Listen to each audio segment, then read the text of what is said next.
I'm not gonna stay before you long. I just want to explain something to you because in all things we must get understanding. Um, we're gonna talk in this video about what happens when you die, the truth of what happens when you die, logically, um, scientifically, biologically, sensibly, what happens when you die, because you have all those and then you have religion, right? You have all those and then you have religion. I know a lot of you believe what the religion says, but let's look at the logic. Let's look at the science. Let's look at the biology. Let's look at what we know, what we can see with our eyes. Um, Understand that when we, as people of melanin, people of you, blacks, Haitians, when you die, and we all know this because we see it, when you die, what happens to your body? Your body gets buried. Your body gets buried, right? So that means that your body remains here. I promise you, everyone who's ever died, their body has remained right here on this earth, right? And they put them underground. Some of them, I don't know, get lost in the water or whatever. Some get cremated and whatever. But it's all the same at the end of the day. So when they bury your body underground. They usually put you in a box that we call a casket. And then what happens is your body dries up. Your body dries up, your bones dry up, your organs dry up, and they liquefy, right? So, and then you have ants and roaches, insects, or whatever that eats your body, right? And then it dries up in the grave. Eventually, only your bones are left. But even your bones become dust. That's what happens when you die, at least to the physical body, right? So sensibly, logically, biologically, and scientifically, so a lot of you believe that you're going to go to hell, that people go to hell, that you can even go to hell. But I just explained to you, and we know what happens to your body. That's what happens to your body. And you can argue that if you want, but everybody knows, if you have any sense and logic, we all know that's what happens to your body. So can your body really actually burn in hell? I'm not going to answer that question. I'm just going to educate you. And then you can answer that question after you've been educated. So now, for us black folks, people of melanin, people of you, Haitians, Africans, we consist. And yes, I'm speaking specifically about us. So that's not how it works for everybody. I'm talking for black folks. I'm not talking about the white man. I'm not talking about the Chinese man. I'm not talking about the Arab. I'm not talking about the Japanese. I'm talking about you and I, black people, people of melanin, that you call sun people, right? So we are body, we are spirit, and we are soul. That's what we consist of. We consist of a body, we consist of a spirit, and we consist of a soul. So the way that we think of death is wrong, because what death really is when your body is separated, when your soul and your spirit is separated from your body. That's what death is. But like I said, you consist of a body, of a soul, and a spirit. So that means that your body dies, but your spirit and your soul is eternal. It doesn't die. You see, your spirit and your soul is the motor for the body. That means in reality, the body doesn't really have that much importance, because what you really are is your soul and your spirit. Your body is an avatar for you to function and to operate on this earth in the physical realm. Okay? You are body, spirit, and soul. Now, when we say you die, what really happens? Your soul and your spirit disconnects from your body. It leaves your body. And that was your life force. So if your soul and your spirit leaves your body is useless. So now, so that means that when you die, it doesn't mean that you no longer exist. That's what religion, that's what the white man, that's what, that's what they want you to believe. That's what they have indoctrinated you to believe. And religion that's what it's taught you. It's taught you that, that you are your physical body. And you give importance to your physical body, and you concentrate on your physical body, and you think that your purpose for existence is to eat, sleep, and shit. No. Your body is the avatar that carries your soul and your spirit, because your soul and your spirit is invisible. It doesn't have a physical body. So when you die, your body stays right here on earth and it rots. Eventually, you're going to turn into dust. Your bones are going to be left. It's going to dry up. It's going to turn into dust. So your physical body cannot go to hell.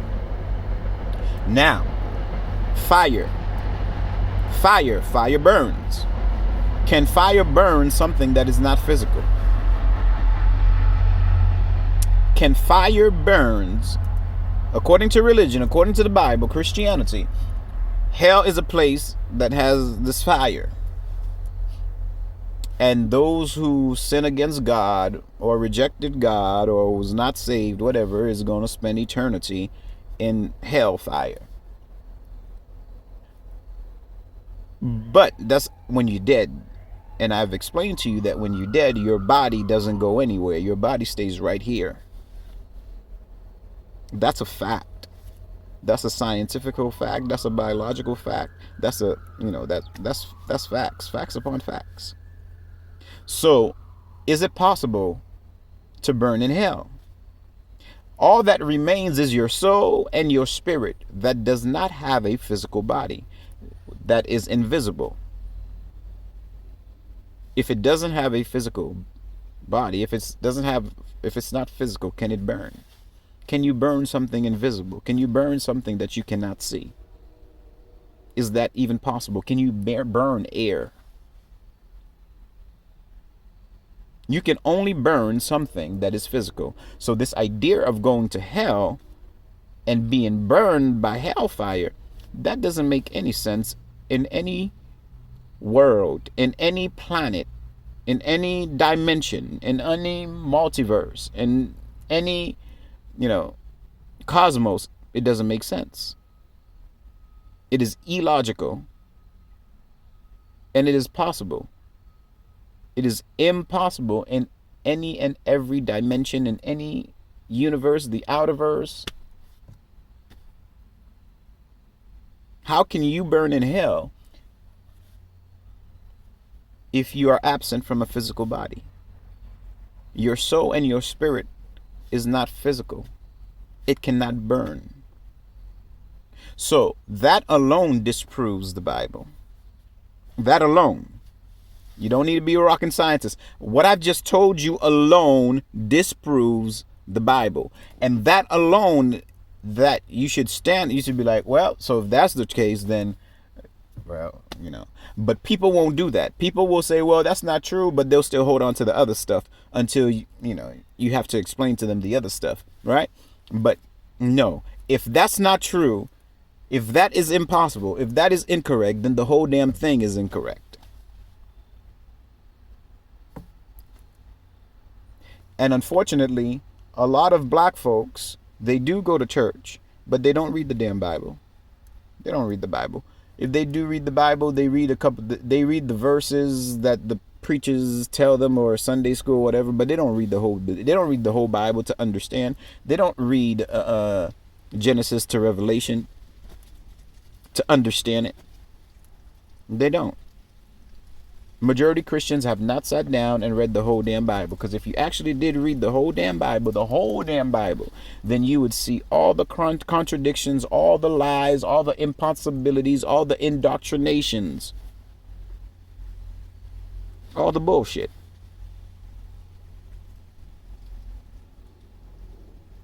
So, religion is so successful, Christianity is so successful because of fear. Fear is a good motivator. People fear the unknown. People fear death because they don't know death. But you don't know death.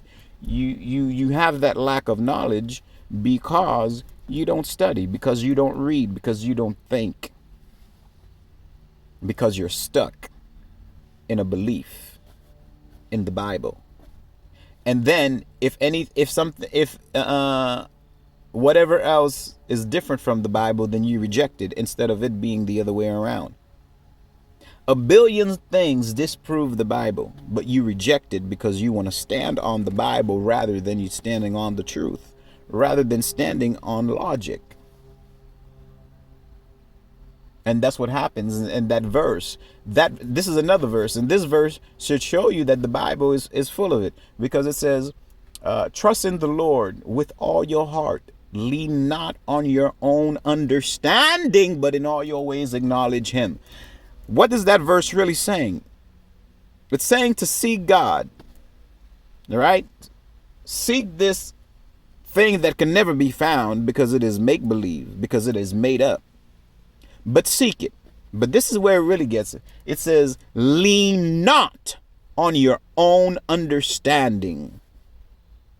Lean not on your own understanding. Lean not on your own understanding. What is that verse really saying? What is that phrase really saying? Lean not on your own understanding. That means it says, even if you don't understand what is being said, even if you don't agree with what is being said, even if it doesn't make sense, what is being said, even if it's illogical, what is being said, even if it's scientifically impossible, even if it doesn't matter. That means you go against your own intelligence. So what is it really telling you? It's telling you that you're stupid. You're stupid. So even if you don't get it, you don't get it because you're stupid. Trust God.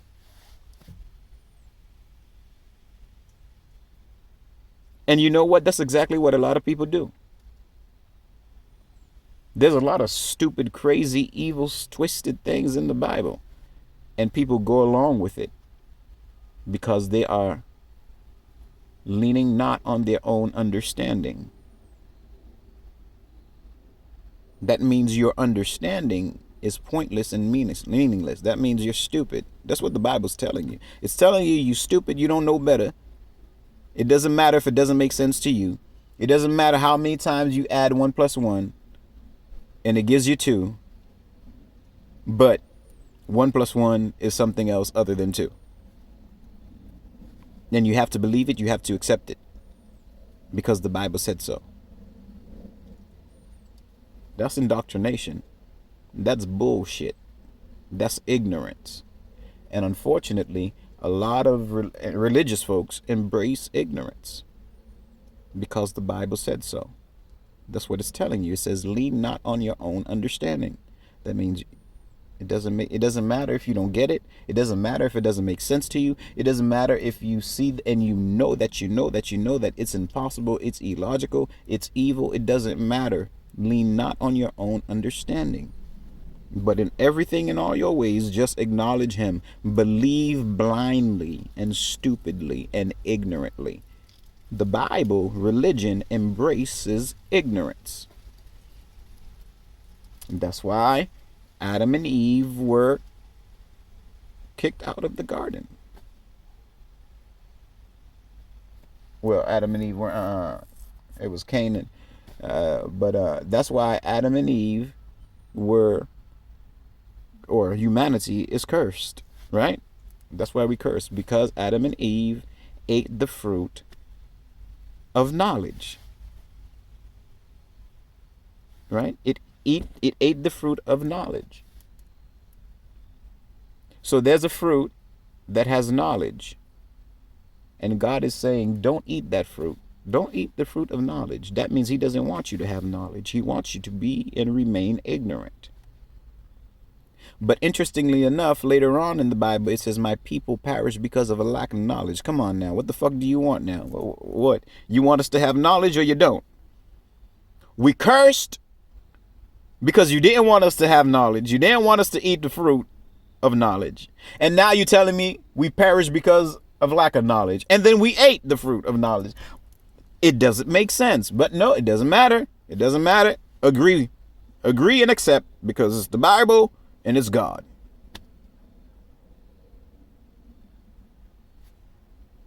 And that's very dangerous. And that's why a lot of people, oh, God told me to do this. God told me to kill so and so. God told me to, God told Moses, God told Abraham to kill his, kid. God, and everything. Oh, God told me to do this. God told me to do that. God told me to do this. And a lot of